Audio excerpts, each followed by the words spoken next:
Right now, President Donald Trump is urging Russian President Vladimir Putin to, quote, stop shooting and sign a deal to end the war in Ukraine. This comes after President Trump and the Ukrainian president had a surprise meeting ahead of Pope Francis's funeral at the Vatican. The White House said it was a very productive discussion. CBS News correspondent Natalie Brand brings us more on this from the White House this morning. Natalie, good morning to you. This is Trump and Zelensky's first face-to-face meeting since that infamous Oval Office blow-up. So what's new? Yeah, good morning, Errol. And President Trump described this meeting as nice and beautiful. The setting, of course, was the Vatican.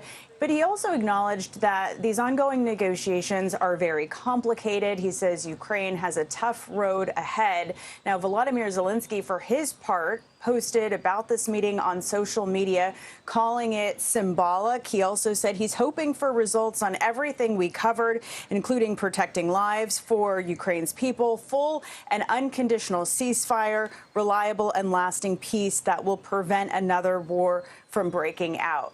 Now, President Trump, returning to the White House yesterday, was asked by reporters about his relationship with Ukraine's president in light of that Oval Office clash we saw weeks ago. Here's what he had to say on that front. We had a little dispute because I disagreed with something he said, and the cameras were rolling, and that was okay with me. But we had a dispute. But look, he's in a tough situation. Very tough situation. He's fighting a much bigger force.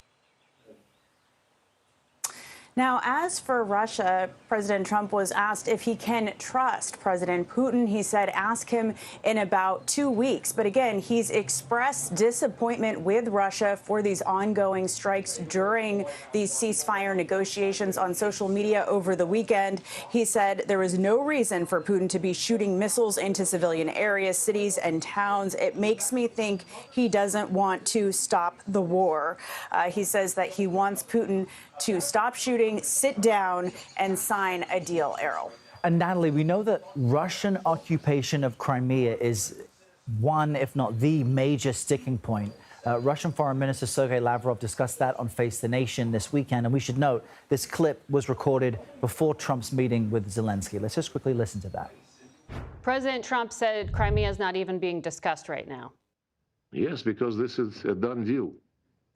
You mean Russia occupies and controls and will not negotiate the future of Crimea? Is that what you're saying? Russia do not negotiate its own territory. So where do things stand with Crimea, considering that?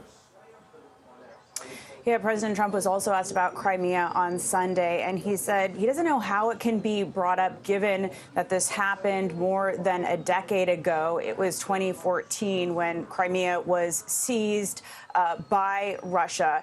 So those remarks really echo what he's said in prior interviews, and even as recently as Friday in his sit-down with Time magazine, he said Crimea will stay with Russia. But so important to note, Errol, as you mentioned, this is a major sticking point. As recently as last Friday, Volodymyr Zelenskyy, said that Russian control of Crimea, recognizing that, would go against Ukraine's constitution. So unclear at this point how the two sides come together on this issue. All right, Natalie Brand with all the latest for us from the White House. Natalie, thanks.